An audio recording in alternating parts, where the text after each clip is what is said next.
So as you know, I use the afternoon to bring on friends, people that I know who have impacted my life, have been part of the journey, to come on and just share something good. You know, I don't ask people, how are you? It's all about sharing something good. This guy, if you don't know his face, you know his voice.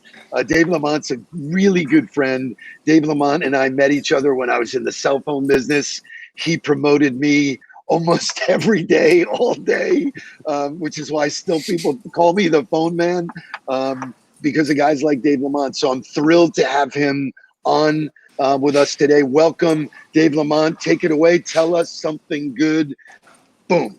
Well, I'll tell you what, Steve. First off, thank you for asking me to be on and what you had done. And now with your son and with Mark, who I've known for a while and was running into, the two of you are dynamic. And I watch your stuff on Facebook. So I want to congratulate you on what you've done. Yeah, you sold me my first cell phone, for the folks who don't realize that.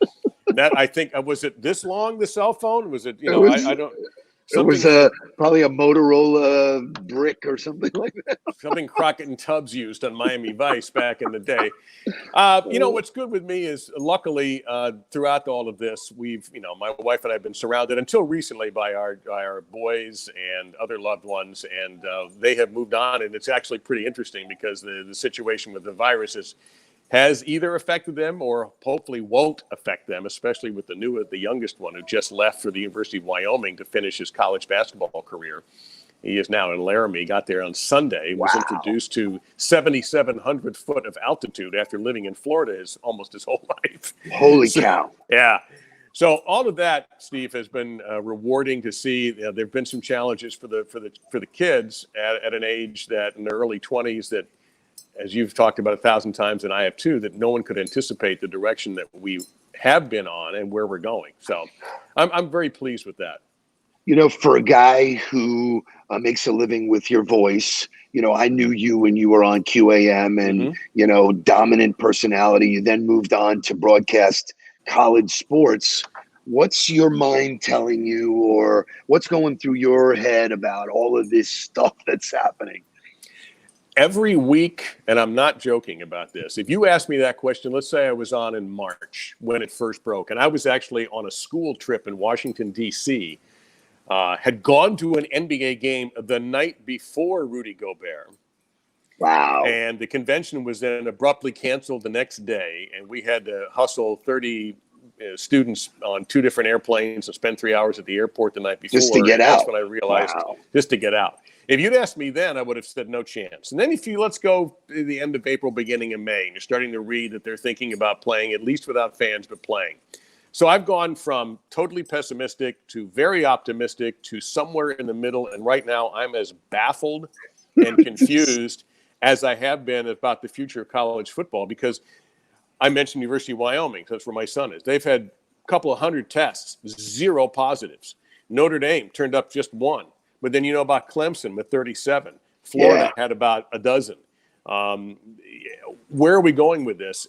Who's going to be safe? And eventually, guys are going to have to start to practice. And they're going to have, they're doing drills and conditioning and basically gym class.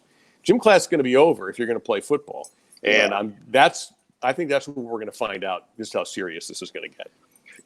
So it's interesting because you have a vested interest in the decision. Obviously, it's your career, and you're really great at it. I know, thank you. Like as I was, following my son's career in college, you wound up doing a lot of those games. And sometimes that's the only way I could hear it or know it was you. So I think you do a fabulous job. Thanks. So I think a lot of people are caught up between sort of the right thing to do, what's right or what's right for them. I think people are so confused. I know as a parent, I'm not particularly thrilled that Jake is going back to University of Florida on Sunday to be practicing and be in the locker room. And, so I'm torn between, selfishly, I want football. I'm going out of my mind without football. I'm a true football guy. My family obviously was affected with it. You're a sports family. You tear sports out of the fabric of how we live. It almost seems like, what's the point? Well, we have a foster son who plays at the University of Florida. It's Daryl Slayton or TJ Slayton. He's a senior. He could be drafted. So this would be an enormous year for him. He was named a second-team preseason All-American by the Sporting News at the defensive tackle position. So there's that. I mentioned my youngest son, Drew, is at Wyoming, and he's got 2 years left for his college basketball season. Hell, I'm worried about the start of college basketball or how long it will go. And, of course, with football, there's enormity. And I also think not just of myself, but all the people that I know in the business who freelance and who needed those Miami Marlins games, who needed those Miami Heat games and the Florida Panther games, that are camera operators and statisticians and stage and who are, I hope, picking up at least unemployment checks. So they've been clobbered by this. And if football can't make it or gets postponed to the spring, then it's just a further drain on their finances and their mentality. And I do worry about, what's going on with them too. But this has hit our family. My oldest son, who played college basketball at Western Michigan, graduated a couple years ago. He was interning with the Dallas Mavericks when this hit. He was actually at what was the last completed NBA game in Dallas, and he was home within 2 days. And his girlfriend came with him. And she was all set to start her physician's assistant studies at Nova Southeastern in Orlando. Well, it started virtually, but they told her, oh, don't worry, we're going to have one lab class, so why don't you come up to Orlando? And she's staying with my in-laws. The weekend she gets there, they had to cancel the class because a few students went out, somebody popped positive, and she's been virtual the entire time up in Orlando. Drake, luckily, was able to get a position at Texas Tech as a grad assistant for basketball. He hasn't even unpacked his car, and 2 days after he gets there, somebody tests positive that he had worked out. And so sure enough, everybody naturally has to go into quarantine. Now, they're starting to break out of that slowly but surely, but they still can't even use campus facilities yet.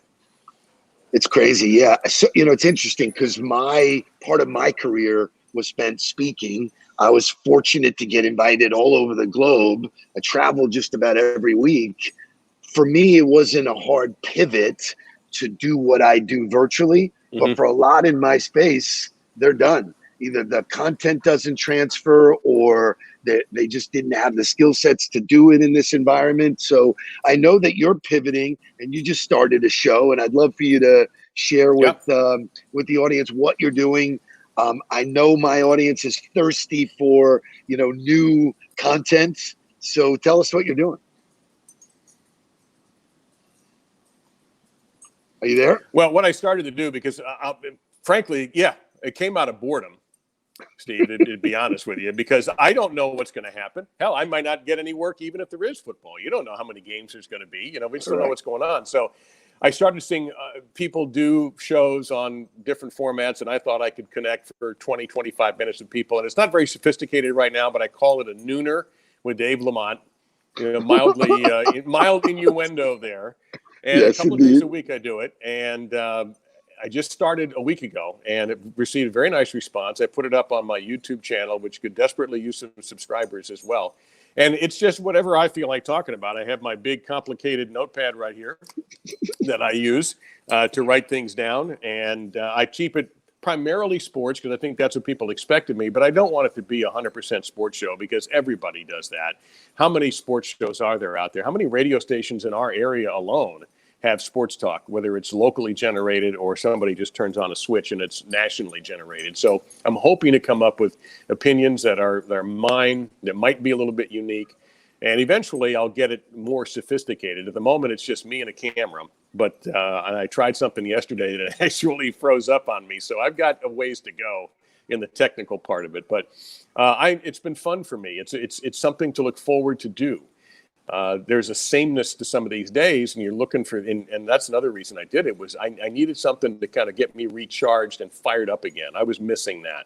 And with the house empty now, we were, pardon my phone there, we were, we had a lot going on when the kids were here. We don't have that anymore. So I need to do something. So I'm very happy with how things have gone so far. I listened. I like what you're doing.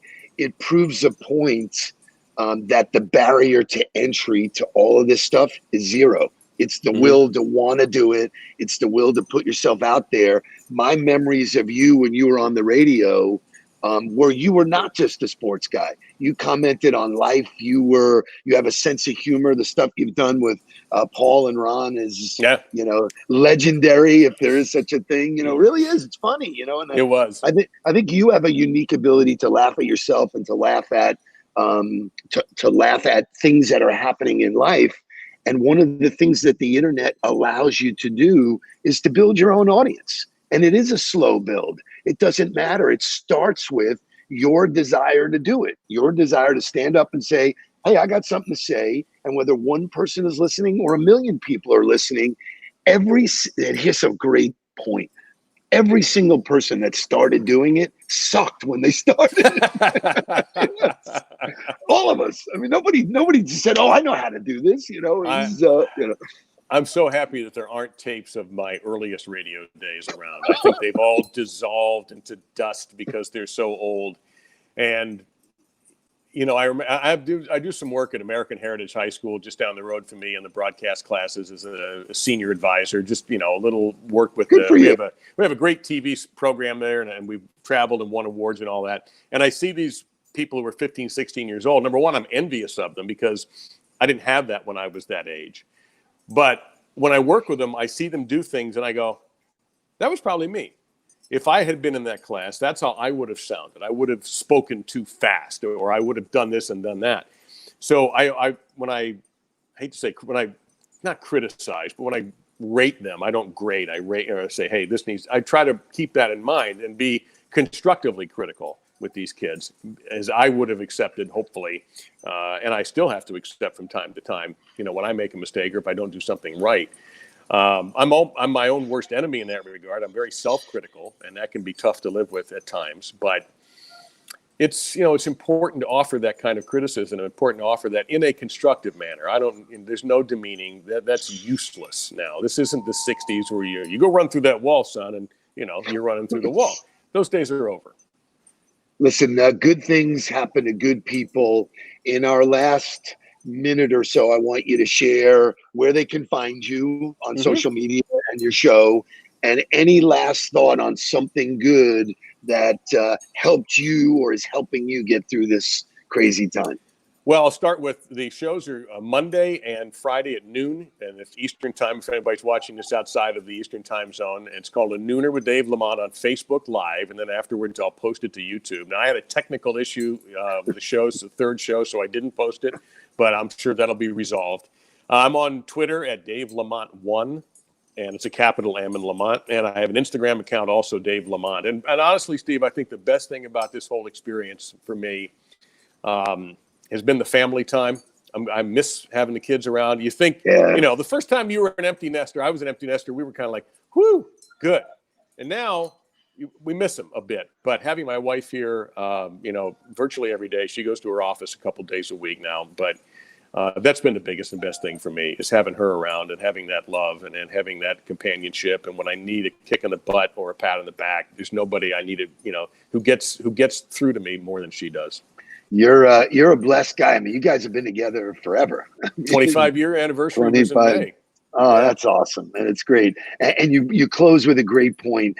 My son, 22, the chances of us living together were slim. He was basically gone as an adult, living his life, doing his thing. He gets thrown into this, and he moved back in with me. We've spent 4 months together.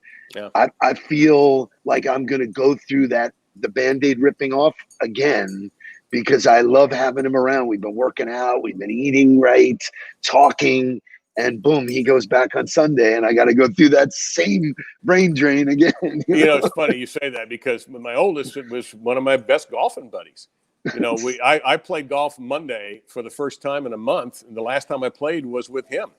Wow. And you can have normal conversations with he's 24. He will be 20. Yeah. You can treat him like a friend, but be a father when it's necessary. And I'm sure you know that. And that was a great relationship. And I look forward to, maybe traveling to Lubbock when I can, and certainly traveling to Laramie and spending some time with these guys and seeing them grow. And it's been rewarding. Awesome. Well, it's great catching up with you. Whatever you need technology-wise, my team is here for you. So please do not be afraid to reach out. Shay is a master at, backroom stuff. We call him, his title is Director of MIH, which means making it happen. I don't want to know how you do it. Just make it happen. So I am offering him to you. If you need him, please reach out to us anything I can do to help you. It's great catching up. Appreciate you sharing something good today, my friend. My pleasure, Steve. Thank you. Congratulations and continued success. You got it, brother. Be good. You too. See ya.